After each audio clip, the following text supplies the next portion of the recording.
Asato ma sadgamaya tamaso ma jyotirgamaya mrityurma amritam gamaya. Om Shanti Shanti Shanti. Om. Lead us from the unreal to the real. Lead us from darkness unto light. Lead us from death to immortality.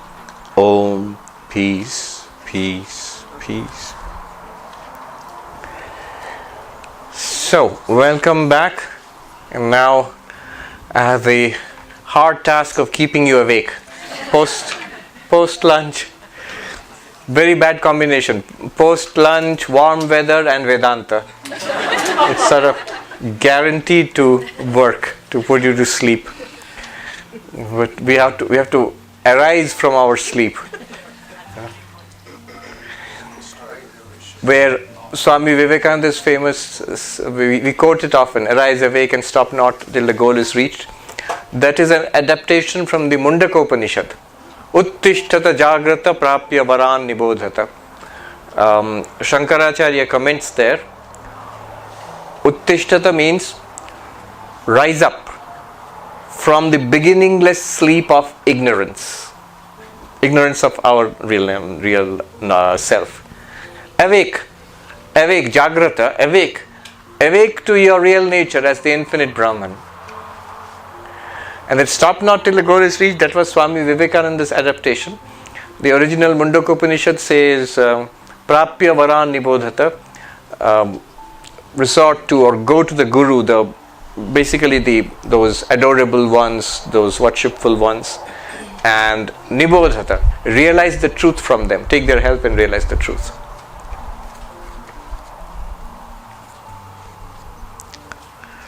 Eighth verse.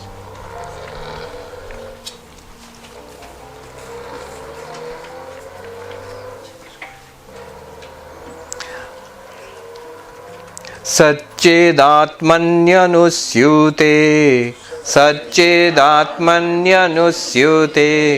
Nitye Vishnau Prakalpitaha Vyaktayo vividha sarva Hartake katakadivat.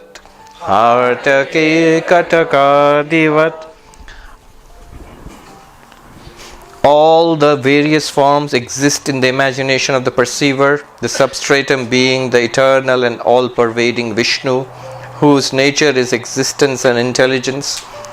Names and forms are like bangles and bracelets, and Vishnu is like gold. Okay.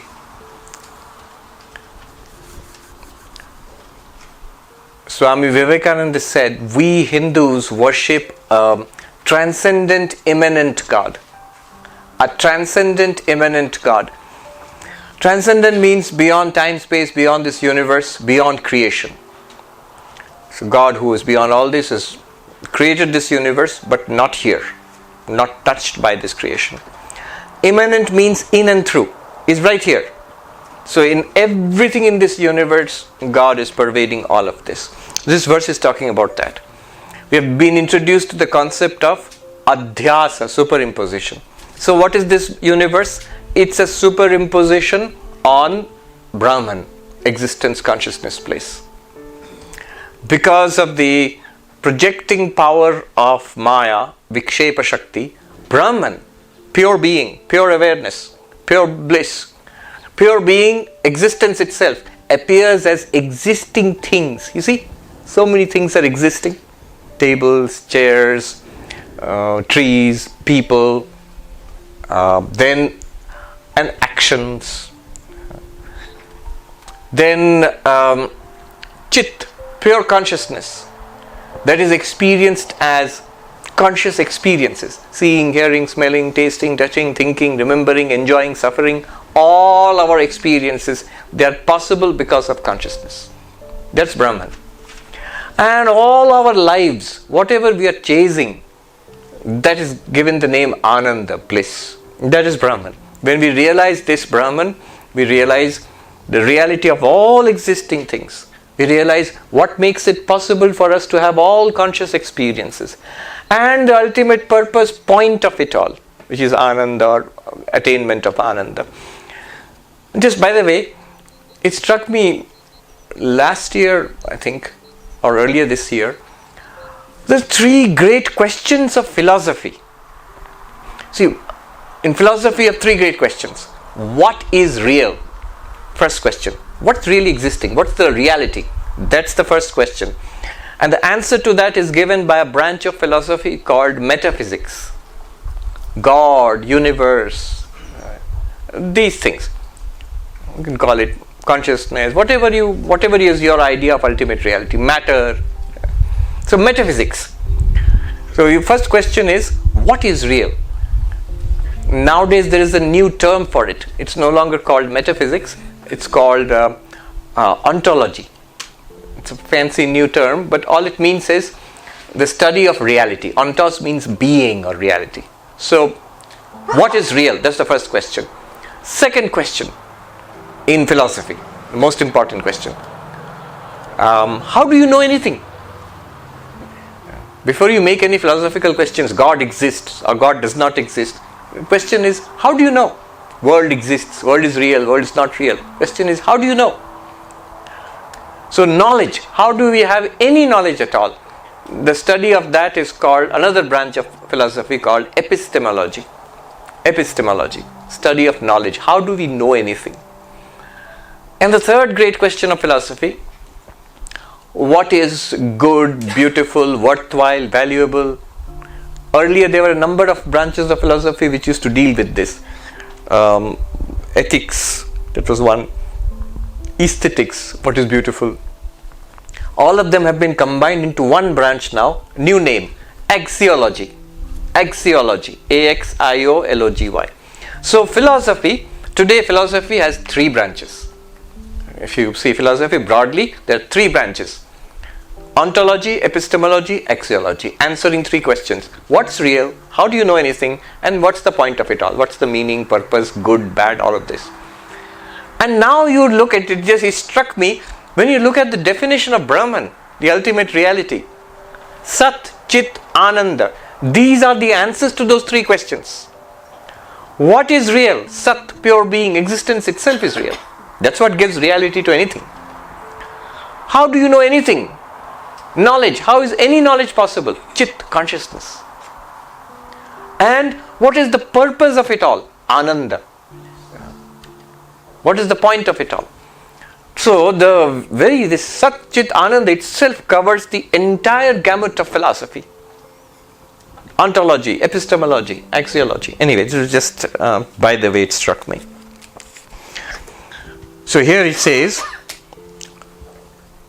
this universe is an appearance on Brahman, and there is no problem, let it appear. But the problem is that when you forget that it is Brahman, and that you are Brahman, and when we identify with these little bodies and minds, you feel limited. Remember we did that verse, parichinna, limited, and then we suffer. Samsara comes. When I realize I am Brahman, Satchidananda, then that parichinna, limitation goes away. I realize I always was unlimited. Death of the body is not my death. Little demands of the mind are not my demands. Little success and failure of this jiva is not my success and failure. I realize my unlimited nature, and then I can live on through this body-mind. Then you will be called Jivan Mukta, liberated while living. That is the goal of Vedanta. You can live here in this very life, whatever the circumstances, and be very happy, very fulfilled, and be a great asset to others also, all other sentient beings also. So anyway, that is the goal. Now here he says, Satchidatmanyanusyute nitye Vishnu prakalpita. In eternal Vishnu, this entire universe is imagined. Imagined means superimposed, adhyasa, it's superimposed. Why? Because of the projecting power of the Maya. Of whose Maya? Vishnu's Maya. And where is Vishnu then? Where is God? Where is Saguna Brahman, Ishvara, Bhagavan? Right here. What did we discuss? If this world is an appearance, then the ground of that appearance must be here itself. If it's the snake is an appearance, then the rope must be there where you're seeing the snake. If that water is not real water, it's a mirage, then the desert in which the mirage is appearing must be there where you're seeing the mirage. If this world is an appearance, the reality must be here itself. Appearance of what? Of the reality. What is reality? Brahman or Vishnu is calling it here. Notice another use of the term Vishnu. Suddenly he'll use Shiva, suddenly he'll use Vishnu, next he will use Rishikesha. This is the beauty of Advaita Vedanta. It stops you from being sectarian. Because what is Vishnu is the same as Devi, is the same as Shiva. From an Advaita Vedanta perspective, this is called Saguna Brahman, Ishvara, Bhagavan. Various names, various forms. Now if you choose to call it and understand it as Jehovah, as Father in heaven, as Allah, Advaita has no problem. It's the same concept you're referring to, same reality you're referring to. Notice I use the term Saguna Brahman, qualified Brahman. It's not the absolute Brahman. Absolute Brahman, existence, consciousness, bliss, with the power of Maya, which makes it appear like this. This Saguna, Satchidananda, Nirguna Brahman with Maya becomes Saguna Brahman, which is the God of religion. What is the definition of the God of religion? In any religion, what is the common definition of God? Creator of the universe, the cause behind all of this. Karta. In Kashmiri Shaivism they say Asti Karta. If you see Karyam, you see an effect. If you see the pot, you say there must be a potter.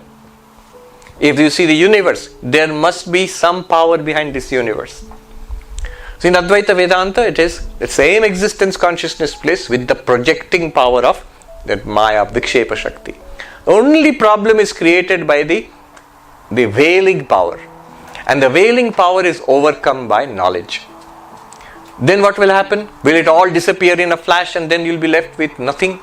No, this exactly the same thing will continue because the projecting power of Ishvara has created this universe, has projected this universe. But now you are no longer fooled. You see it all as Brahman. Brahman alone appearing as this and that.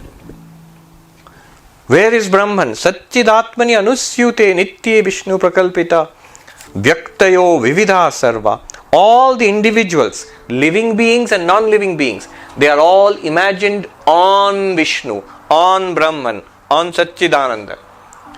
And where is Satchidananda now? It's anusyute, it is in and through. When gold, a lump of gold is made into a bracelet, where is the gold now? It's a bracelet. You put it on your wrist. But where is the gold now? Where? Is it gone? No. It's on in the bracelet. In fact, it is the bracelet. In fact, the bracelet is nothing but the gold. It's a new form. It looks like this now. And it's a new use. You can put it on your wrist. And it's a new name, bracelet. But what is the thing itself? Gold. If you melt it and make it into a ring, which you put on your finger, where is the gold now? There now, it's now called a ring. It was called a bracelet. Look at the magic. It's now called a ring. Earlier you put it on your wrist. Now you're putting on your finger. Earlier it looked like this. Now it looks like this. And you make it into a necklace. Same thing. Where is the gold in and through the effects? What is the effect? The product. Bracelet, ring, necklace. These are the products, the effects. In Sanskrit, karyam. Where is the cause, the material of it? In the effect. When you make a pot out of clay, where is the clay? In the pot. In the pot means it is the pot. When you make ornaments out of gold, it is in the ornaments. Gold is there. When the universe appears in Brahman, where is Brahman? In the universe. Everywhere, in everything. In fact, you should object. It's not quite right to say the gold is in the bracelet, as if the bracelet is some kind of container on which gold has been put. No. It is gold itself which you are now calling a bracelet. It is gold itself which now looks like this. It is gold itself which you are now putting on your wrist. It's the gold. Similarly, it is Brahman. It is Saguna Brahman, Ishvara, Bhagavan, God Himself, herself, itself, which is this now. When we overcome the veiling power of ignorance, the Avarana Shakti, through this exercise of Vedanta, we will still see this, but we will see it as God. It's seeing God in everything. Isha Upanishad, the famous first line, first mantra of the Isha Upanishad, Ishavasyam idam sarvam yatkincha jagatyam jagat. The entire universe is to be pervaded, is pervaded by the Lord. All that is moving and non-moving. That first line. Mahatma Gandhi famously said that if all of Hinduism were to disappear and only the first line of the Isha Upanishad remained, all of Hinduism would remain. And what does it say? The Isha Upanishad says God is immanent. Immanent means in and through. The word used here is anusyute. In and through all the effects. Whatever you see in this world, let's get down to brass tacks. If you say, please point it out directly. You say, in and through. Where in and through? Where is the God here? Simple. Answer will be simple. What did you define Brahman as? Existence, consciousness, bliss. Just as you can appreciate gold in the bracelet, in the necklace, in the ring, can you appreciate existence in the tree, in the man, in the woman, in the table, in the sky and the earth? Isness. Aren't we surrounded by an ocean of existence? But it's not out there. That's the trick of it. The existence is you. It is your existence which is borrowed by these names and forms, and they appear like this now. So Shankaracharya calls it Vishnu. In some other verse he will call it Shiva. In some other verse he will call it Devi. There is no need to fight between the followers, the Shaivas and the Vaishnavas and the Shaktas, or Hindus, Muslims, Christians. The same Brahman, same Saguna Brahman, same Ishvara. Vyaktayo Vividha, various individuals, various names and forms. Bracelet, ring, necklace, they all come. He gives the example. Hatake Katakadivat. One more example. Just as ornaments in gold. Just as ornaments in gold. Look at the language. Not golden ornaments. Not golden ornaments. Ornaments in gold. Where is the wave and where is the water? Is the water in the wave? That's normally the way we speak. There's a lot of water in that wave. That's not true. The wave is in water. Because water was there before the wave. Water is there after the wave. And when the wave is there, there is water only. So the wave is in water, is some kind of activity in that water. Ornament is in gold. The shirt is in the threads. This is a Nayayika way of speaking. And so the universe is in Brahman.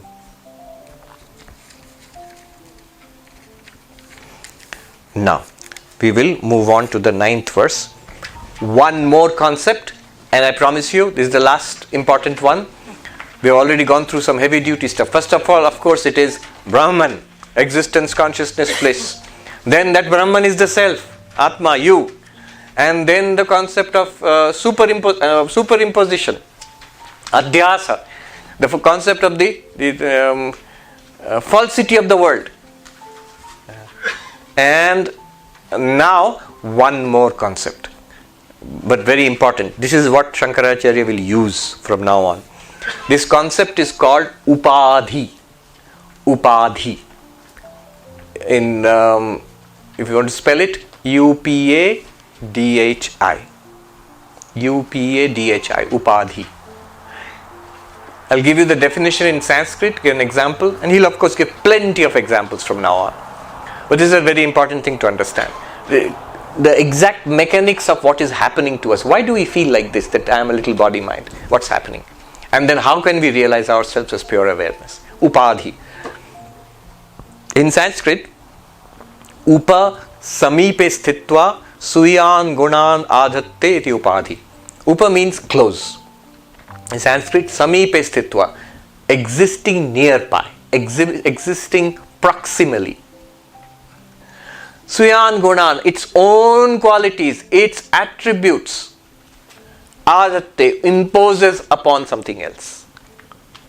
So two things, imagine two things. One existing close to the other, and imposing its attributes on the other, without actually transferring attributes, but it seems to give its attribute to the other. Now, what does this mean? Let me demonstrate.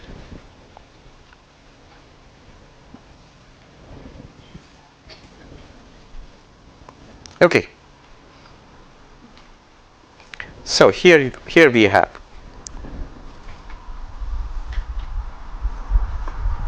clear water, like crystal in a glass. Does it look yellow to you? Huh?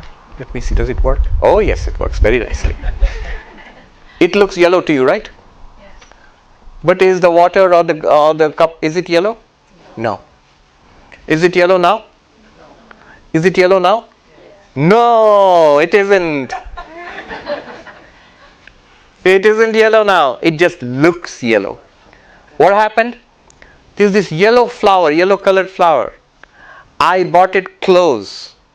Upa samipe stitva, being close, in close proximity.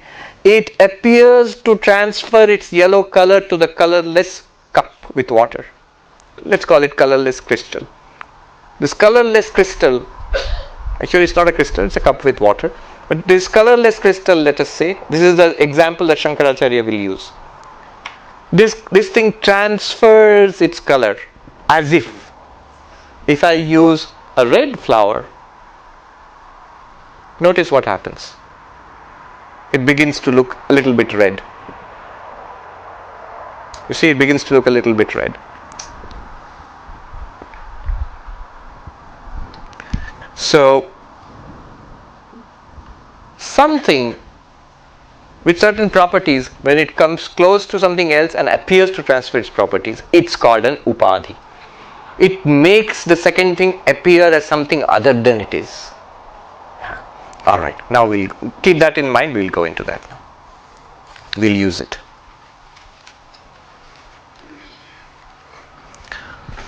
Number 9. Yatha kasho rishikesho, yatha kasho rishikesho, nanopadhi gato vibhu, nanopadhi gato vibhu, tadbhedad bhinnavad bhati, tadbhedad bhinnavad bhati. Wait. I think it's tadabhedat.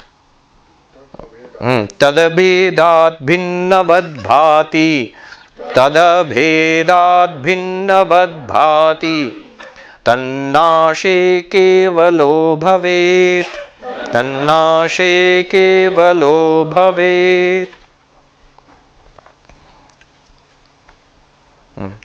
It can be both. If you put a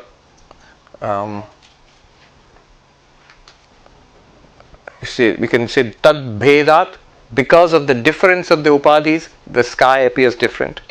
Or the tad abhedat, sky being non-different, it appears different because of upadhis. Anyway, both ways. So what does it mean? As the all-pervading akasha, sky, appears to be diverse on account of its association with various upadhis, which are different from each other, and becomes one on the destruction of the upadhis, so also the omnipresent Lord appears to be diverse on account of his association with various upadhis and becomes one on the destruction of these upadhis. Alright. He gives an example. Yatha akasha, space. Now look at space. Just look at it now. And look, here is big tent space, small tent space, the ashram space, the garage space, and the open space in the sky. Space in the bottle, inside the bottle space. So many spaces I am pointing out. Some are big, some are medium sized, some are much bigger, the ashram, inside the ashram. Some are small inside this bottle. They all look different. The bottle space looks like this. The tent space looks like this.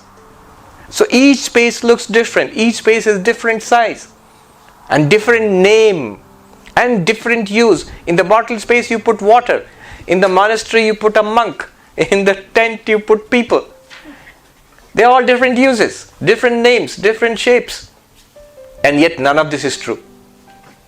Space is one and undivided. What is different are the upadhis. The tent is shaped like this. The bottle is shaped like this, not the space. This is the shape of the bottle, not the space. So, the upadhis, what's the upadhi? Bottle, tent, ashram. These are upadhis. Because of these, the one unbroken, undivided, unchanged space seems to be different. Big and small, and used for different things, and named differently. In a hotel you will get 1,000 rooms, and each room will have a name. 1, 2, 3, 4, room number 1, 2. So there is a space in room 1, space in room 2, we have more space there, less space there. No, all of that is wrong. There is one unbroken space. It appears to be like that because you have put up these structures. Look at this behind me. Look at the space through these divisions in the tent.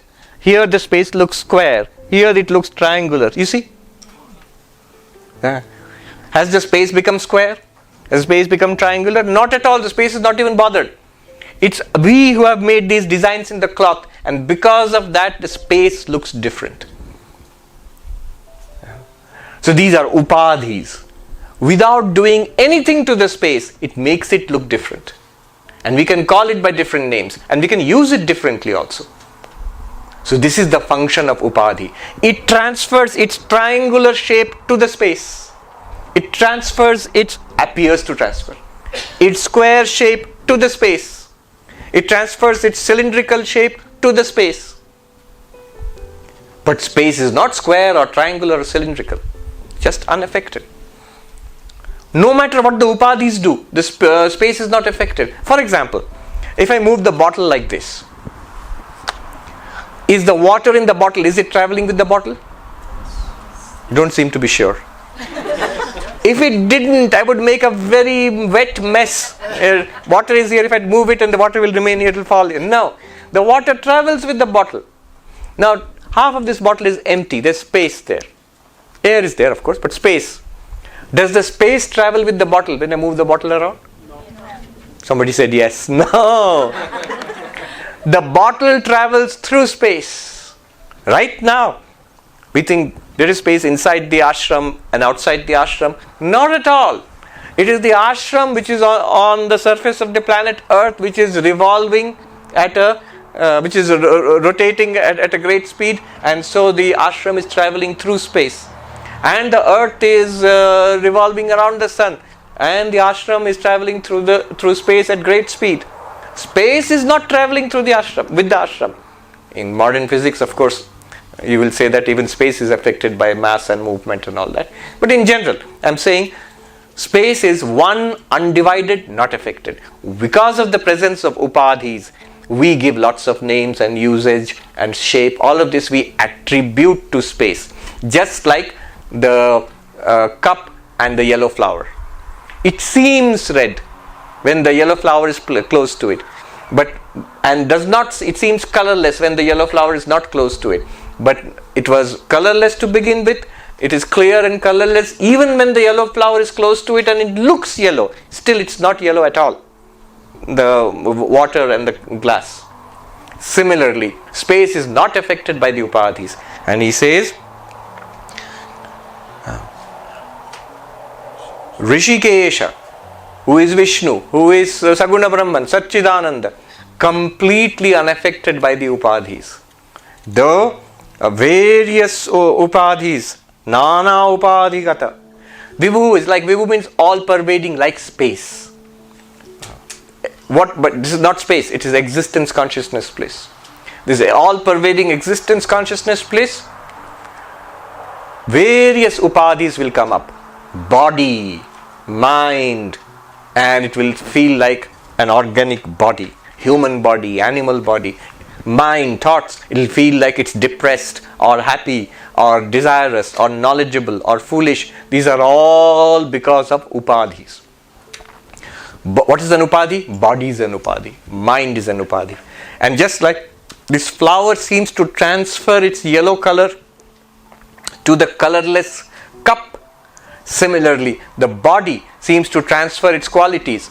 Man, woman, or any one of the 23 genders in New York City, it seems to transfer to you the genderless consciousness. Legal. So it seems to transfer. You can multiply as with they all belong to Upadhi, but not to consciousness itself. Somebody asked me, this was in London a few weeks ago, what do you think of this new gender revolution from a Vedantic perspective? I said, see, there's a positive and negative side to it. The positive side is Vedanta is always for freedom. If it gives you more freedom, physically, mentally, socially, and spiritually, it's good. If this gender issue is something that is holding you back in life, it's making you deeply unhappy, unable to develop and progress in life, good, go ahead. Have as many genders. Why 23? Have 230 genders if you want. One every day, every other day, and you can keep on changing if it makes you more free. On the other hand, the negative side of it, notice Advaita Vedanta and many of these other philosophies, they say gender is body. At the most, it has some effect on the mind. But you are neither body nor mind. If you make this the whole of your life and pursuit, if you predicate your happiness, if you predicate my happiness, my fulfillment depends on me changing my gender from this to that, the prediction is you'll be unhappy. You'll be unhappy. It won't work. It won't work. If it helps you, in Vedanta there is a very simple criterion. If it is something that helps you towards realization, enlightenment, good, it's moral, it's ethical. If it obstructs you from realization, if it retards you from realization, enlightenment, it's immoral, it's unethical. The real question from a Vedantic perspective would be, this whole gender revolution, is it making me more body conscious or less body conscious? You decide. Alright. Then,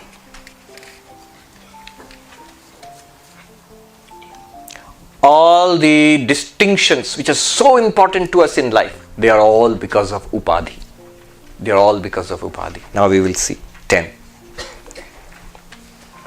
Nanopādhi vashad eva, nanopādhi vashad eva, jati varnashramadayah, jati varnashramadayah, atmanyaropitastoye, atmanyaropitastoye, rasavarnadibhedavat, rasavarnadibhedavat. Owing to its association with various upadhis, such ideas as caste, color and position are superimposed on Atman as flavor, color and so forth on water.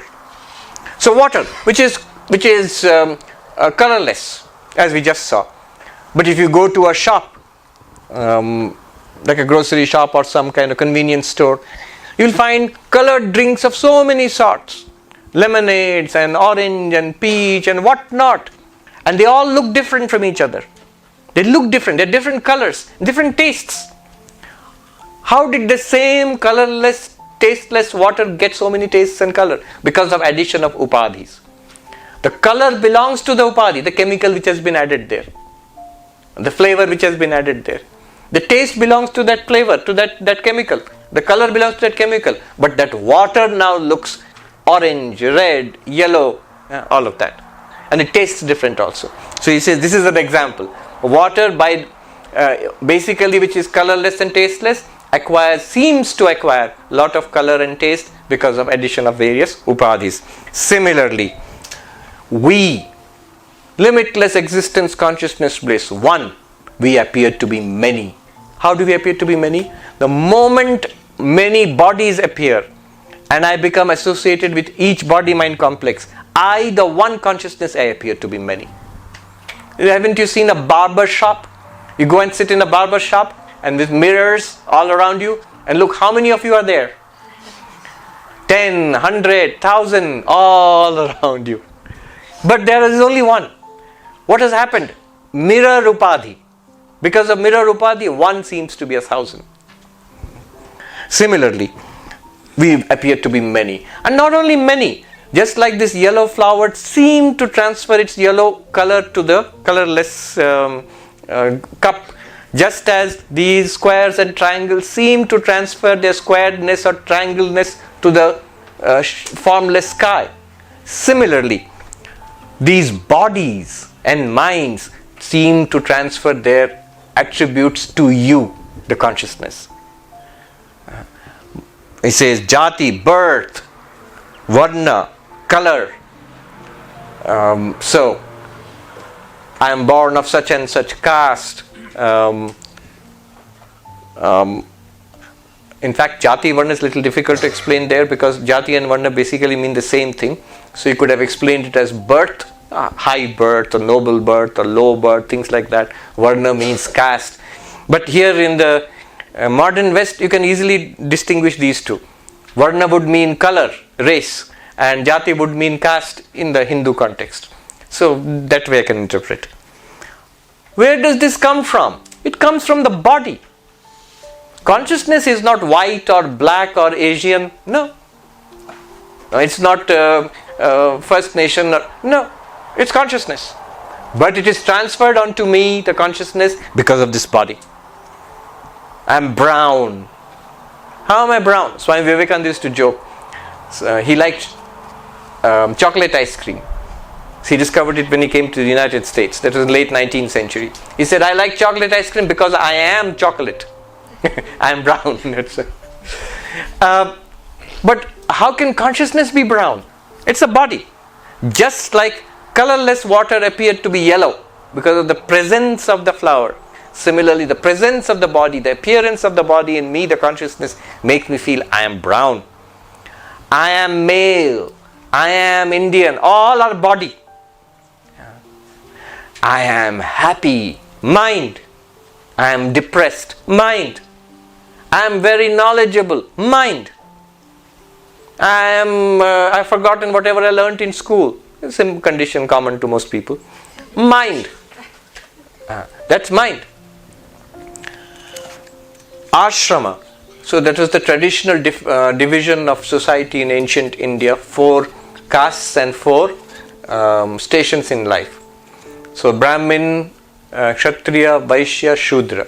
The priestly class, the warrior administrative caste, the trading commercial castes, and the laboring castes. And then ashrama, the 4 stations in life. The brahmachari, the student. Then the grihastha, the householder, married with family. Then vanaprastha, the retired person, literally forest dweller. And then sannyasi, the monk. So 4 stations in life and 4 castes. Very interesting comment that Shankaracharya makes in his commentary on the Taittiriya Upanishad. In the Taittiriya Upanishad, there is one place where the student asks the teacher, all this thing about Brahman, suppose Brahman doesn't exist. Asad Brahma iti ched, that's the statement in the Upanishad. Asad Brahma iti ched, if Brahman does not exist. And then the teacher gives an answer. Asanneva sabhavati, then you would not exist. Because according to Advaita Vedanta, you are Brahman. But you do exist. It's the most indubitable fact of our lives. I exist. And Advaita wants to show me that this very existence is Brahman. So I do exist. But if Brahman does not exist, then what? There, Shankaracharya in his commentary, Bhashya, makes an amazing statement. He says, in that case, the entire arrangement of society into castes and, these ashramas, householder, student, forest dweller, monk, all of this would be meaningless. Why? Brahma pratipatti artham tesham. The entire arrangement has been made to enable us to realize Brahman as soon as possible. That means, according to Shankaracharya at least, the idea in ancient India was all of life and all of society and all of civilization, the goal is God realization. And the society has been designed in such a way, supposed to be at least, which will help you to realize God. Very interesting point. If God, Brahman, whatever you call it, so spiritual reality does not exist, then the whole thing is meaningless. Civilization is meaningless if that does not exist. Because the whole purpose of civilization is to attain enlightenment. Interesting. Toye, in water, rasa, taste, color, all of these appear because of upadhis. Similarly, in Brahman, limitless existence, consciousness, bliss, I am brown, I am male, I am Indian, all of these are appearing because of upadhi. What upadhi? Body upadhi. Mind upadhi. Really, are those qualities in Brahman? No. Where are they? In the upadhi. How did they appear in Brahman? This is the very function, the trick that the upadhi does. The trick is to be in what Advaita Vedanta wants you to do is just this.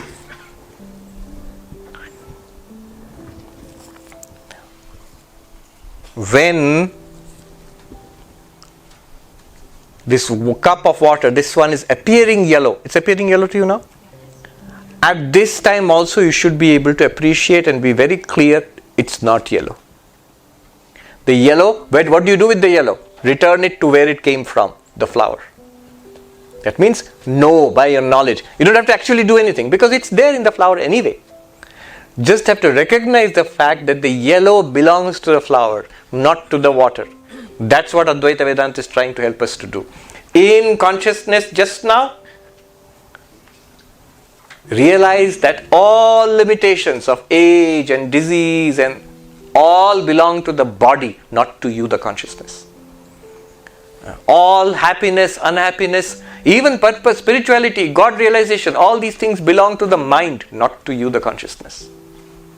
That's why Shankaracharya can sing, Na dharmo na chartho na kamo na moksha chidananda rupa shivoham shivoham. What's my goal in life? It's not pleasure, na kama. It's not wealth and success, na artha. It's not even a moral, ethical life, na dharma. It's not even moksha, liberation, freedom, enlightenment, na moksha. Why?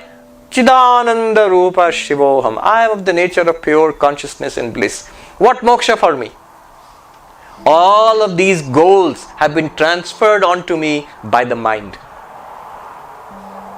Put it back where it belongs. One sadhu put Vedanta so simply to me. I'll share this with you. I'll tell you in Hindi and translate into approximate English. He said that, oh monk, Vedanta is very simple. Mahatma ji जो चीज जहां का है वहीं रहने दो. Oh monk, whatever belongs to whatever where things belong, just let things remain where they belong. Don't misplace things. Old age belongs to the body, not to you.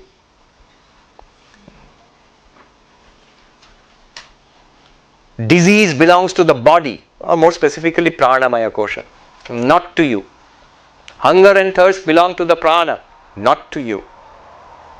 Mental happiness, unhappiness, illness belongs to the mind, not to you. Mental illness is a storm in the mind. Like physical disease is a storm in the body, mental illness like a storm in the mind. Belongs to the mind, not to you. What belongs where? Keep it there. It's already there. Yellow is already in the flower, not in the water. Just recognize that it is so. Even when the water appears yellow, be clear that it is not yellow. It's a clear, crystal clear water. Similarly, even when body, mind and its qualities appear in you, it will appear in you. It will continue to appear. Be absolutely sure none of it belongs to me. It's just appearing like this. I as consciousness am fine.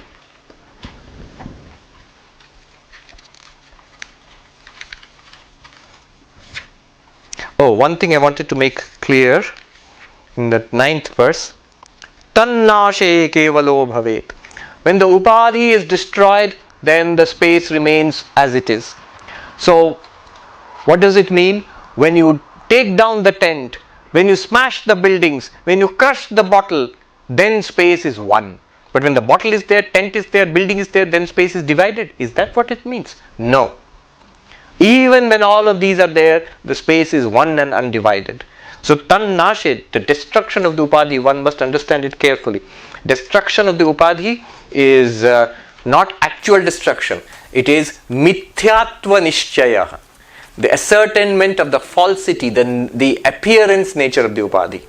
The upadhi, here at least, there is a cup of water and there is a separate flower.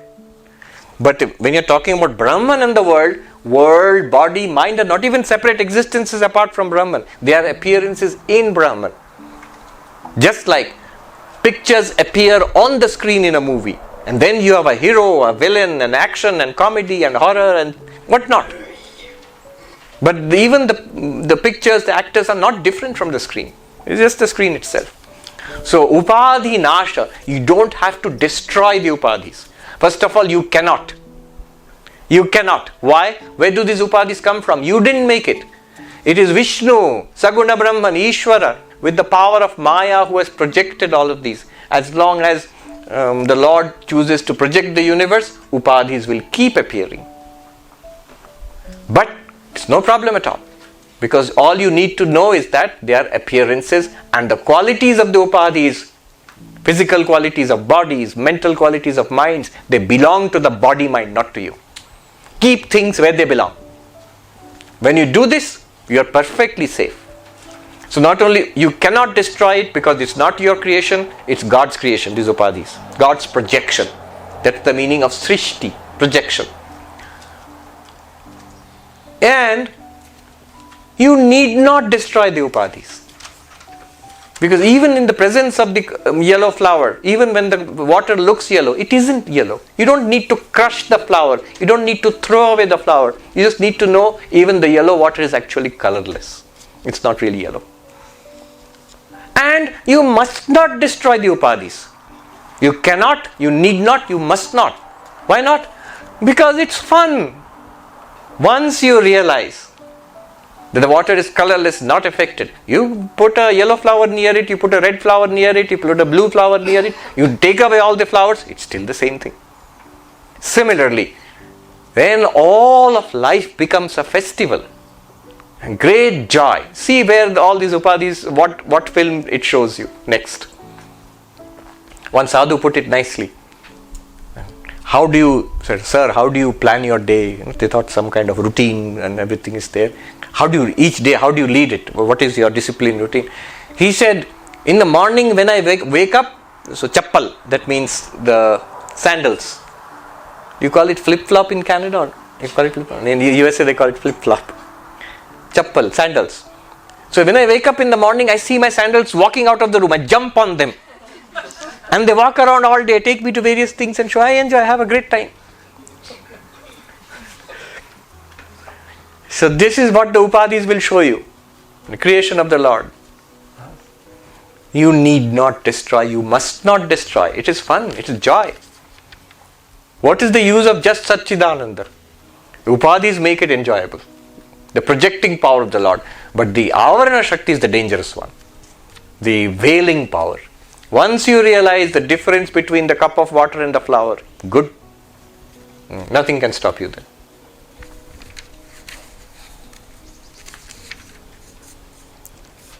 Alright. Now 11, 12 and 13, it will tell us about the upadhis, which we have personally. We have 3 upadhis. Sthula Sharira, physical body. Sukshma Sharira, subtle body. Karana Sharira, causal body. Each of us. You must learn to identify the upadhis and their qualities. Then you will be free of it. You say, oh, this is the physical body. Skin is wrinkled. It needs moisturizer. I have become old and wrinkled. Not I.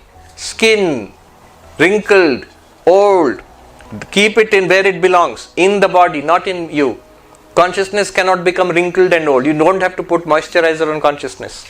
You have very dry consciousness. No. So, physical body. Then subtle body. Sukshma Sharira, which is mind, intellect, memory, feelings, emotions, our personality. And then the causal state, which we don't usually think about, which you experience in deep sleep, the seed state. All three are upadhis.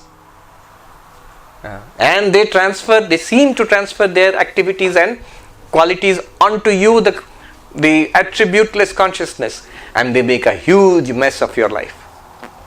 Okay. 11. Panchikrita Mahabhuta Sambhavam karma sanchitam Shariram sukha dukkhanam Bhogayatanam uchyate. Shariram, physical body. Very meaning of sharira is that which is decaying continuously, that which is degrading continuously. Shirna is which is going away continuously. The gross body, the medium through which the soul experiences pleasure and pain, is determined by past action and formed out of the 5 great subtle elements which become gross. Okay, this part is complicated. When this 1/2 portion of one subtle element becomes united with 1/8 each of the other 4, what does this mean? If you've done Vedanta Sara, you know. So what does it mean? It means the old cosmology, which the Vedanta happily borrows from Sankhya, which has its roots in the Upanishads also. It says that the projecting power of Maya, Vikshepa Shakti, presents Brahman as a variety. What variety does it present? First as the 5 elements. Brahman appears as 5 elements. Panchabhuta, 5 cosmic elements. This is based on the Taittiriya Upanishad.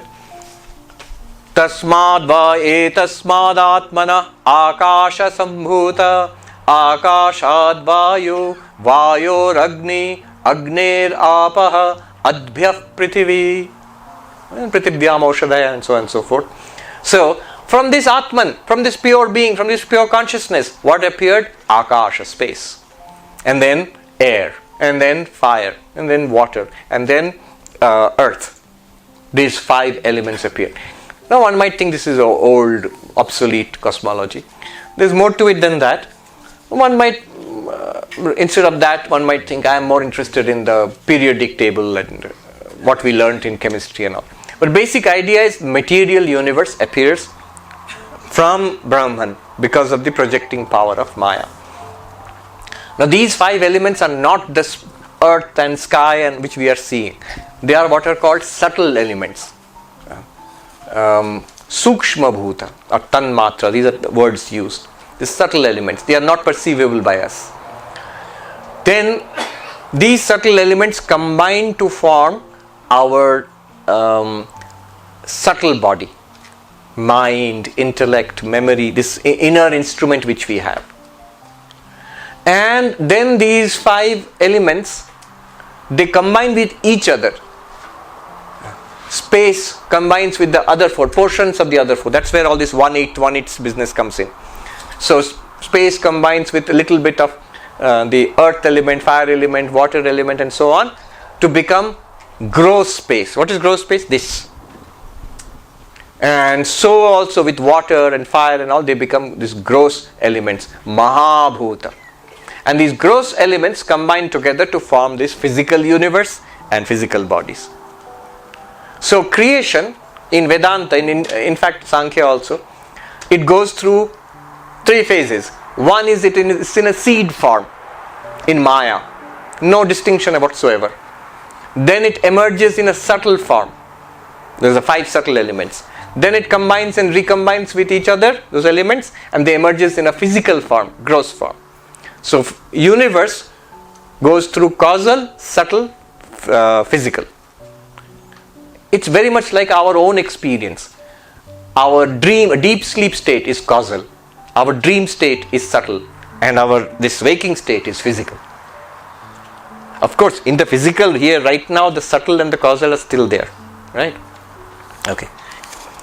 Now, what he has said is Panchikrita Mahabhuta, with the 5 great elements, where after the subtle elements have combined with each other and the gross elements have formed, as a part of that, living bodies are produced. Organic bodies, living bodies are produced. How? Why? Karma sanchitam, because of past karma. So each sentient being, each jiva, we have a huge account of past karma. And drawing upon that, the Lord, who? Vishnu, Rishikesh, or God, whoever you say, gives us these bodies so that we can experience the results of our past karma.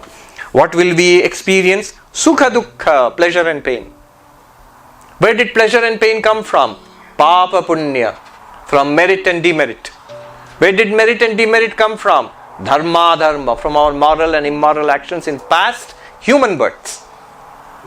Why did we do moral and immoral actions? Raga dvesha, likes and dislikes, strong likes and dislikes. Why did we have strong likes and dislikes? This is parichinna, limited. We feel limited. Why do we feel limited? Because of these upadhis. They are all limited. But why do we feel, why are these upadhis there? What does it do? How does it affect us? It doesn't actually. That's the tragedy of it all. It doesn't. They are upadhis. They seem to affect us. That's why parichinna iva, limited as if. And then bhogayatana muchyate. These bodies are places of experience. Bhoga means experience. Suffering and enjoyment. As long as we are embodied in this life, we'll get a series of experiences. How? Not random, based on our past lives karma, a part of it. Vivekananda said, good, good, bad, bad, and none escape the law. Whosoever wears a form, wears the chain too. Wears the form means, I'm wearing this form. This form is attached to a chain of past karma, stretching back to immemorial time. So I'm wearing the chain. It will keep giving me results and experiences in this life. Good and bad things will keep happening to me. Then what can Vedanta do? If none escape the law, then what can Vedanta do? And Vivekananda says, far beyond name and form is Atman never free. Know thou art that sannyasi bold. Say Om Tat Sat Om. See, far beyond, not far beyond, right here actually. Yellowness. But right here is the cup, free from the yellowness, even when it appears to be yellow. Know thou art that. Oh cup, know yourself to be this. So, yeah, but I am yellow cup. No, you're not yellow cup. It just seems to be like that. So I am consciousness, but I'm miserable consciousness. Not miserable consciousness. The misery comes from the mind. Misery is the mind is upadhi and its quality is temporarily misery and it's transferring it to you. Oh, thanks for explaining it. Now I'm so happy. Be careful. Again upadhi. That happiness has come in the mind after reading Vedanta. I feel good. So I am good now. No. You always were good. That's the mind again. Then number 12. Pancha prana mano buddhi. Pancha prana mano buddhi. Dashendriya samanvitam. Dashendriya samanvitam. Apanchikrita bhutotham. Apanchikrita bhutotham. Sukshmangam bhoga sadhanam. Sukshmangam bhoga sadhanam. The subtle body, the instrument of the soul's experience. What is the place of experience? Physical body. What is the instrument through which you experience? Subtle body. Even if the body is there, if I am in coma, no? Physical body is there, subtle body is switched off. So I will not experience. The instrument is stopped. So subtle body. What is this subtle body? It's all, see, all of this is actually experienced right now. None of this is theory. Take a look. Subtle body, he'll point it out. 5 pancha prana. This is, I will not go into the details. 5 pranas, those who do puja, they know. Prana, apana, vyana, udana, samana. The 5 activities of the human physiology, which takes care of respiration, then digestion, and all of these things. He has given, the footnote he has given. Nikhilanji. Panchaprana. So there are 5 of pranas. Then there is mind. Thoughts. Various kinds of thoughts coming. That's mind. Buddhi, understanding. Dashendriya. 2 he has left out. Chitta, memory. Ahankara, ego. You can add them. Dashendriya, 10 sense organs. 10 organs. 5 sense organs, 5 motor organs. Eyes, ears, nose, tongue, and then what else? Skin. And 5 motor organs. The organ of grasping hands, organ of locomotion feet, organ of evacuation, organ of reproduction, organ of speech. 10 organs. At this point one might point out, but this is human. There are other animals with other kinds of organs and other kinds of senses and all. Bats have this sound location. Sound, they project the sound and then they reflect it back. Dolphins have sonar. Snakes have infrared vision. So what about that? Remember, all of this Vedanta, we are not talking about biology here. It's a methodology to show us to freedom. So the careful description is of our body-mind system. General description of the body, more precise description of the mind, because that's what we need. So this is the upadhi. What are these made of? Apanchikrita bhutottham. This is the subtle elements. Before the elements were mixed into this, before that they were in the subtle form. Sky, air, fire, water, earth. With a mixture of those, the subtle this mind has been, the subtle body has been made. Bhoga sadhanam. This is the instrument of experience, pleasure and pain. Then finally the seed state, which we see in the deep sleep. 13th verse. Anadya vidya nirvachya, anadya vidya nirvachya, karanopādhiruchyate, karanopādhiruchyate, upadhitritayad anyam, upadhitritayad anyam, atmanam avadharayet, atmanam avadharayet. Ajnana. What is this causal body? It's basically ignorance. It's that veiling power. So, when did it start? Beginningless. Beginningless. Anadi. This question might come. So, I am ignorant of myself as Brahman. When did this ignorance start? Beginningless. Someone might say, Americans, they say, that's a cop-out. You are not giving an answer. When did it start? You are saying it's beginningless. But no. Ignorance is always beginningless. This was pointed out to me by a professor, Professor J.N. Mahanti, who was a brilliant professor of both Western and Indian philosophy. He knew Nyaya and Vedanta very well, and he was in Western philosophy. He was a master of Husserl's phenomenology. He passed away last year. So many years ago, in the Institute of Culture in Calcutta, there was a class on Vedanta, and then he was talking about ignorance, and he says always in Vedanta you will find beginningless, and it sounds strange. Or Vedanta says everything is clear, it has to be understood, but we don't understand. It's like some kind of, you have to take it as beginningless. It protects you from the question, when did it begin? But he said actually ignorance is always beginningless. And you remember he asked us, do you know German? And we said, the students, we said no. So you're ignorant of German? Yes. When did your ignorance of German start? I said, since when are you ignorant of German? Since our birth. Oh, so before your birth you knew German? No. Any ignorance. My ignorance of German is beginningless. But it has an end. In Vedantic terms, anadi santa. Not shanta, sa anta. Anadi, beginningless. Sa anta, with an end. When will the ignorance of German come to an end? When you start learning German. Similarly, the ignorance of anything is beginningless, but it comes to an end when you get knowledge. Similarly, ignorance of your nature as Brahman is beginningless, and it will come to an end when you read AtmaBodha. When you study AtmaBodha. Anadi, beginningless. Avidya, ignorance. Anirvatya, it cannot be said to be real, it cannot be said to be unreal.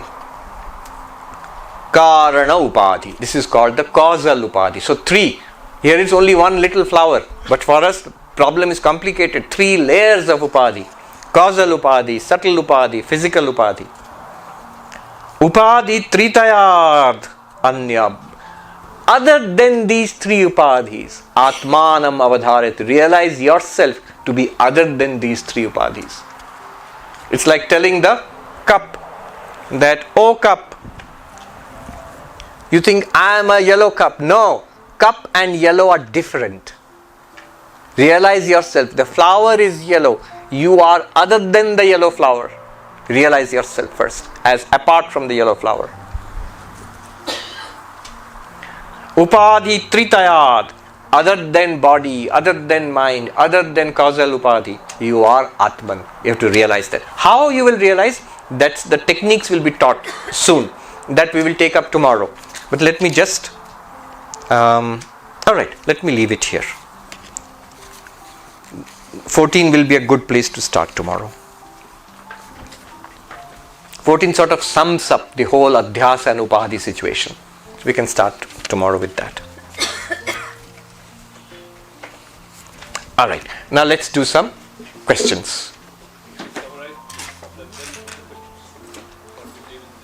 Alright, you want me to summarize? Good. So, what did we do today? All day long.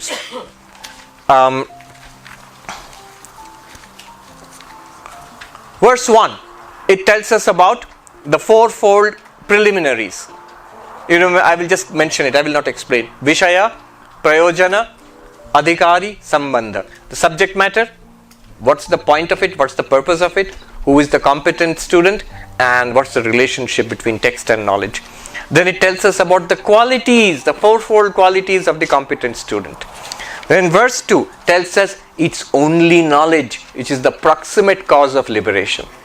Other things will help you. Remember the matrix of practices. Then verse number 3. Why won't the other practices help you to get liberation? All karma, all activity, whether it's a puja or whether it's a mental activity like meditation, they are all action. And action is not opposed to Brahman, to pure consciousness. Action is not opposed to ignorance. So action is born out of ignorance. Action cannot destroy ignorance. Only knowledge can destroy ignorance. Like light and a mass of darkness. Light destroys a mass of darkness. Then number 4, this is a verse worth thinking about again and again. Parichinnaiva. All our problems is because we feel small, limited. We feel crushed by this world, crushed by life. But here is the hope, eva, as if small. You are not small, you are vast. Chandogya Upanishad says, Nalpe sukham asti, bhumaiva sukham, yo vai bhumatat sukham. There is no real happiness in the small. In the vast alone lies happiness. That which is the vast, that is happiness. You are the vast. Number 5 tells us that does knowledge persist after enlightenment? That knowledge vritti also dissolves, like that nut, the powder of the nut which dissolves after removing impurity. Knowledge comes, removes ignorance and disappears, leaving only Brahman. There are a lot of little subtleties involved here, but we have no time to go into that. Number 6 introduces adhyasa, superimposition. Remember, the projecting power of Maya, the veiling power of Maya, and the superimposition, the rope appearing as snake, Brahman appearing as world, that is adhyasa. It also introduces to us, consequence of that is, world is an appearance. World is not ultimately real. Brahman is real. Then, how will we realize this? You see, he gives the example of dream. When you wake up from the dream, you realize the dream was false. But then, this is false. How will we realize? The truth is, you will realize this when you know the ground of illusion. The snake is false is realized when you know the rope. The silver is false, you realize when you know the seashell. This world is false when you know Brahman, the ground of the illusion. Then number 8, where is Brahman? In and through everything, like gold in and through ornaments. Number 9 is introduces the concept of upadhi. Number 10, it shows that every difference that we have in life, physical, mental, all are due to upadhi. Actually, there is one non-differentiated Atman only, Brahman only.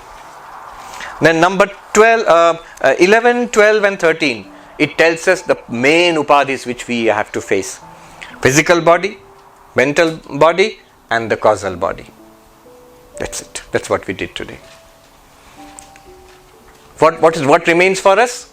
Tomorrow we will know how to separate ourselves from the upadhi. How will the cup of water know itself as colorless even though it appears to be yellow? That's what we'll do tomorrow. The actual techniques. I will request everybody to just make it very sharp, name and question, so that many number of people can do it. Okay? Thank you, and Swamiji doesn't have to continue beyond. Pranam Maharaj, thank you for blessing us with your presence for second year in a row. I'm having this peculiar problem that I'm not able to frame the question when you are there in your presence. But the moment you go away during the break, the question comes jumping back. So I've had to write it down so that I don't forget. So I have two questions, but I'll ask them both, but you can choose to answer them based on time. My first question is, so for a spiritual aspirant who's had some inkling about the teaching, you still sometimes lose the mind's tranquility for seemingly trivial things. So what practices would you recommend to bring the mind back to composure and focus back on the teaching? My first question. Second question, you mentioned Bill Conrad and how everything, including body and mind, is experienced in the consciousness. Is it possible for us to experience consciousness or awareness without body and mind? All right. Let me answer the second one first. It seems from all this description that consciousness is dependent on the body and mind. After all, and the world. After all, the world provides the objects which consciousness is aware of. You see, form, color, sound, smell, taste, thoughts, ideas. And the body, mind are the instruments through which we experience these objects, and consciousness makes it all possible. But without the world, without the body, without the mind, will there be any experience at all? Now, answer is yes and no. What does consciousness do for this world? And what does the world do for consciousness? What consciousness does for the world is provide it with illumination and existence. Consciousness is not only gives you experience of the world, but also lends existence to the world. That's why it's called Sat, being. But what does the world do for consciousness? What the world does for consciousness is it makes consciousness manifest. What does a mirror do to your face? It makes your face manifest to you. Okay. Then you will say that, but then that just shows that consciousness and world are interdependent. That is what true in the case of Sankhya and Yoga philosophy, where they talk about Purusha and Prakriti, which are independent realities interacting. They're dependent in one way, interacting. But this is not a question or a problem in Advaita, because consciousness is the reality and the world, body and mind are appearances in consciousness. See, all these upadhis, physical body, mental body and subtle body, they are all appearances in consciousness. They are nothing other than consciousness. So consciousness actually doesn't depend on anything outside other than itself. It is its own projecting power which provides the upadhis, and then it can experience. So this is the second question. The first question was about composure of mind. I'll give you an Advaitic method. It's subtle. And then the general set of practices based on the yogas. The Advaitic method is this. Sometimes the mind loses its composure. Do you experience the mind which has lost its composure? Yes. And the mind which is composed and peaceful, do you experience it? Yes. That which experienced the restless mind and that which experienced the restful mind, is it the same thing? The same consciousness? Did that consciousness become restless? See, upadhi. What does the upadhi do? It transfers its quality onto something else. The restlessness of the mind, where is the restlessness? In the mind, not in you, the consciousness. It seemed to transfer it to you. You feel, I have lost composure. But it's the mind which has lost composure. Even when the mind has composure, has no composure, has decomposed, whatever it is, you, the consciousness, are the same because you are experiencing it. That's the proof. Now, does this work for you? You have to think quietly. Then you will realize you are this consciousness which is beyond disturbance. You can never lose your composure. Even when the mind seems to lose its composure. And when you know this knowledge will be in the mind only. You will see the mind will lose its composure less and less. This effect it will have. So this is Advaitics. Think about it. This is based on Upadhi, what we did. You are like saying that, see, first of all, mind loses its composure. That thing has become dirty. It's nothing to you. Then that thing will be cleaned up. Nothing to you. You might say, okay, nice. Why are you so worried about the mind losing its composure? Sense of Identification. One sadhu put it brilliantly. He said, I'll tell you in Hindi and translate. कितने मन को सुधारोगे महात्मा जी, लाखों करोड़ों मन धूल के कणे की तरह झिलमिला रहे हैं सूर्य किरण में. How many minds are you going to put right?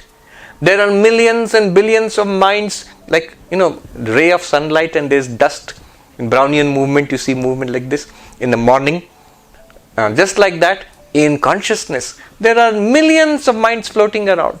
Good, bad, evil, happy, spiritual, materialistic. How many are you going to repair? You're worried about this one mind. Why? Identification. Now, what is happening to us is, I feel that I am very composed now, here. Now I've lost my composure. Now I'm composed again. So what you have to do is, when you have lost composure, notice that you haven't actually lost composure. You're still the same colorless water-less cup. Similarly, same ever steady light of consciousness, even when the mind is jumping around. Okay. This is the Advaitic. Then there are other ways. One is meditation. That's the direct answer to your question actually. Suppose I want to set it right. All this upadhi is fine, but I like a calm mind. I like a clear cup of water, not a yellow cup of yellow water. Then in that case, regular schedule of meditation. It is slow. It will not always work. But over time, you will find in general the mind has become more composed. Third one is bhakti. A great devotion. Swami Vivekananda said, give up all little loves for this one almighty love of God. So that will give you composure. Other things will not upset you. My only connection is with the Lord. The Lord is ever composed. And then finally, Karma Yoga. I am not so concerned about I, me, mine, this little self. What can I do for others? Then you will see your little self also will be more composed. So these are the four ways. Let me add here something I read. Swami Premeshanandaji. All this which we are discussing, he put it in a devotional context. He said all the 4 yogas with relation to Sri Ramakrishna. He was talking to some devotees. He said, so Premeshanandaji, some of you know, he was a disciple of Ma Sharada. In his own lifetime, he was regarded as a Brahmagyani. So he said, 4 yogas. Know who Sri Ramakrishna is. That is Jnana Yoga. Who is Sri Ramakrishna? Yesterday we were studying in the reading. Jo Ram Dasharath ka beta, so Ram Jagat Pashera, soi Ram Ghat Ghat me leta. That Rama, who was the son of Dasharatha, as avatar who came as Rama. That Rama is the one who created this universe. Saguna Brahman, Ishvara, Vishnu. And that Rama is also, as we just read, in and through everything. Ghat Ghat me leta, is everywhere, is lying in this entire universe. Immanent God. So, who is Sri Ramakrishna? Know this. Second, this is Jnana Yoga. Second is Raja Yoga or Dhyana Yoga. Make an attempt, he says, to keep your mind, that means your thoughts and feelings about Sri Ramakrishna, not about anything else. You'll see constantly thoughts and feelings will go to other things. You bring it back to Sri Ramakrishna only. That is Dhyana Yoga, Raja Yoga. Bhakti Yoga, in Bengali he said, Thakurer prati tan. Feel a pull, a love, an attraction towards Sri Ramakrishna. And finally, fourth, because of that love for Sri Ramakrishna, he says in Bengali, Thakurer jonno kichu kara. Do something for Sri Ramakrishna. That's Karma Yoga. You see, I was just thinking, this whole ashram, it's because a small group of devotees did something for Sri Ramakrishna. That's why it's all there. That is Karma Yoga. So these are 4 ways of maintaining composure of mind.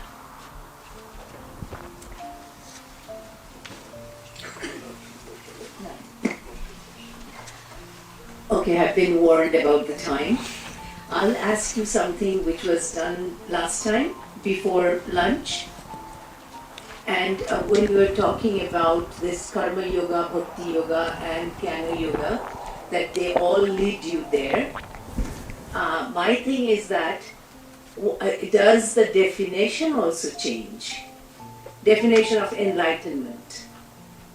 Because Oh, I see. Yes, it will change. Definition changes. And It will that's change. Why, if you want freedom, Yeah. then you have to go through Jnana Yoga. Yes, but remember, when you say when we have to go through Jnana Yoga, we have already defined it in that way.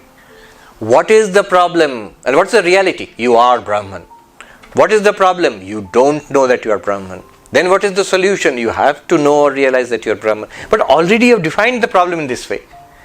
If you go to Ramanuja or Chaitanya Mahaprabhu, he will not define the problem in that way. You are not Brahman. You are a Jiva. Brahman is God.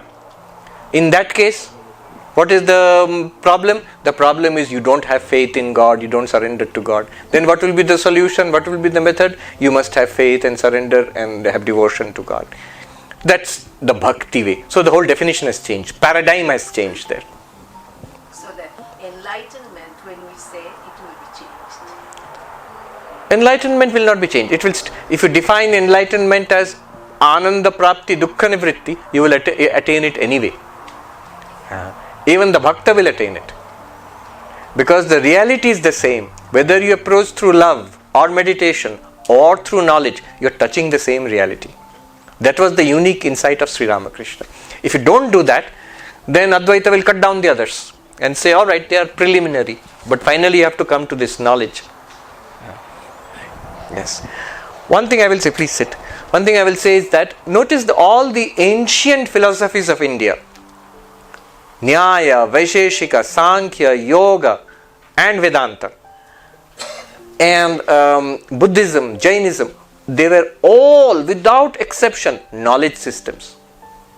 In their original form, none of them were bhakti systems. The bhakti schools which we talk about developed later. The devotion is a path, love is a path to enlightenment that developed later. Swami Sarvapriyananda ji in the Leela Prasanga, in a great master, he says, why is this so? Today what kind of religion do we see? It's mostly bhakti religion. Our Hinduism here or Islam, Christianity, they are all bhakti religions. It seems that the knowledge systems have gone into the shadow. Why is it that originally they were only knowledge systems? Sarvapriyananda said that is more natural for the inquisitive mind. You see a transitory world, you see the inevitability of death, and then you make an inquiry into what is permanent, what is beyond death. It's a philosophical inquiry and it will lead you to knowledge. So the original systems were all knowledge systems. My name is Devarta. I have a question. So when you are mentioning about that Brahman reveals itself, it's not related to, not dependent on the mind. So why is it that only in humans, Brahman reveals itself, not in animals? So, and the second. So why is it that the sun shines forth only when the wind is blowing the clouds away? See, the sun is always shining forth, whether there are clouds or not, but you need the wind to blow away the clouds. Similarly, ignorance has to be removed by knowledge, and knowledge can be only generated in a highly developed intellect and mind. Mano buddhi chitta ahankar means highly developed. That which you find, see, these capacities of the subtle body, they become more manifest in a human body. See, the subtle body goes from body to body. So why shouldn't it have the same capacities in every body? It cannot. It's like, nowadays you can give a good example.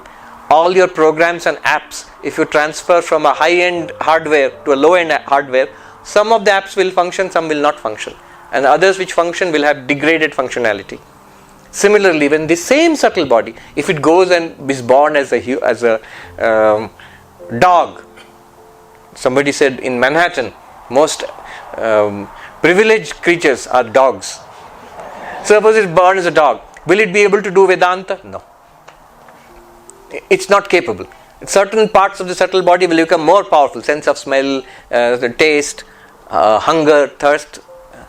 Those will become more powerful. Intellect, creativity, those will become dysfunctional. So human birth is very important. Human physical apparatus is very important, but not for revealing Brahman, for removing ignorance. All sadhana is at our level, not at level of Brahman. Brahman is ever shining. All you need to do is to remove that ignorance, and for that this human apparatus is necessary. So one more question. On the analogy that you are drawing between waking state and the dream state, like the waking state could be as much false as the dream state, right? But it is. That it becomes false when you realize Brahman. Yes. What did we read? Swakale satyavad bhati, prabodhe satya sad bhavet. During its own time it seems to be real, but when you awaken it seems false. It becomes false. Dream. Similarly also waking state. Now it seems very real. When you realize Brahman it becomes false. But the waking state is common to all, right? The dream is just exclusive to me. So from that it seems the waking is... Alright, so waking and dream, can you equate them? Is the waking another form of dream? Advaita seems to say that. But then we have many objections. Waking, you gave one objection, but there are many other objections. And each objection can be easily overcome. Swami Nikhilanandaji, in his book on the Upanishads, there is an essay at the end of the Mandukya Upanishad, or beginning of the Mandukya Upanishad, in which he has taken up 10 objections to differentiate dream and waking. Because Mandukya Upanishad is heavily dependent on the dream example. If the waking can be equated to the dream, then it becomes easier to show Advaita. But if waking is different from the dream, which it feels like that to us. So he says, whatever your objections, please tell. One of those objections is this. David Chalmers also takes up these objections in Reality Plus. One of the objections is this. This is a common reality, public reality. Dream is individual. But is it? Suppose I say, in the dream, you are having a tea party, which we will have soon, I think. And so many people are there all sitting around and having tea. In the dream, will other people say, I don't see the tea, only you can see it because you are the dreamer? No, they will all say, we are all having the same tea. In the dream also, all the people who are there in the dream, in your dream, they will see it as a shared reality. If you are talking to your friend in the dream, in a dream, you don't know it's a dream, you feel it's real, you're talking to your friend, will your friend complain, I can't see you because it's your dream, I can't hear you, it's your dream? No, your friend will hear what you are saying, he will see you. So the sense of a shared common reality is there in the dream, it's there in the waking. What you are doing is mixing up dreaming and waking. From the waking state, none of these other people shared my dream, but they all see the bottle in Swami's hand. This is waking state and my dream is personal. But you are comparing the dream state with the waking state. In the waking state, it's a shared reality. In the dream state, it's a shared reality within yourself. It's only after waking up then you say, that was my private thing, this is my shared reality. But after waking up from this, the waking reality, you will find all of them are part of one consciousness, or appearances in one consciousness. David Chalmers uses that for a virtual reality environment. He says, this is a shared reality, a public reality. Virtual reality is virtual, false. It is not shared, but it is shared. In a virtual reality, you can, in fact, all of us can go into virtual reality and experience the same thing. So that argument will not hold. And there are many such arguments. There is one more argument which says, look, you can counter these arguments yourself now. See, in a dream, the things are false, they don't work. In the waking state they work. The water in the dream will not quench my thirst. The real water here will quench my thirst. You will immediately say, no. The water in the dream will quench your thirst in the dream. The water in this waking state will quench your thirst in the waking state. In fact, opposite also is true. The water in the waking state will not quench your thirst in the dream. It will not be available to you in the dream. Like this, many arguments are given, and all of them you will see they fall apart. There is no way of distinguishing between dream and waking, logically, of course. Psychologically, you feel the difference. This will be the last question. Okay. Hello, Swamiji. Thank you for taking my question. My name is Manoj, and this is my first day in Vedanta. So First day. Very first day. I came here just to listen to you. Oh, it's a steep beginning. It's my pleasure and my privilege to be here and to be asking this question. Question about action being born out of ignorance, right? And then there is the other part of Krishna who says Karmani Abadhikaraste. Your action is your destiny. You have to take action when you see something going wrong. When there is a sin taking place, you have to correct it. Absolutely. So this inaction which Advaita teaches us, that knowledge is supreme, removal of ignorance is supreme, does it take us away from acting? Does it make us inactive or sometimes even cowardly in the face of oppression? No, just the opposite. It makes you more active and gives you endless courage in the face of oppression. Mahatma Gandhi, when he was facing the British in India, he said, you can consider me to be a practical Advaitin. My philosophy basically is Advaita. It's his own words. See, when Advaita talks about knowledge being supreme and action being born of ignorance, notice, after knowledge also, after enlightenment also, is action possible? Certainly from the outside, did Vivekananda not do a lot of action? Tremendous amount of action. Did Krishna himself not do any action? Tremendous amount of action. Krishna says, I have nothing to gain in this world, or in the three worlds, but I am constantly engaged in action for the welfare of the world. Guru Nanak, whether it's Kabir or Shankaracharya himself, Advaita Vedantin. Most active life, 32 years, intense activity. But what will they say? Shankara, Vivekananda, Karmanya karmaya pashyed, akarmani cha karmaya. Krishna himself says, those who see in action, no action, and in no action, they see action, they truly see, and they are the doer of all action. Gita, chapter 4, 18th verse. What does it mean? In the middle of, suppose, there is a tremendous activity going on. Cops are chasing robbers. Will you say action is going on? Yes, of course, lot of activity is going on. Next, if I say it's a movie appearing on a screen, now will you say action is going on? Are there cops chasing robbers? No. It looks like that. From an Advaitin's perspective, the only thing that is there is Nishkriya Brahman, actionless Brahman. But from our perspective, that Advaitin is most busy, has not even a single moment to spare. Somebody said very nicely, if you want your work to be done, give it to somebody who has no time.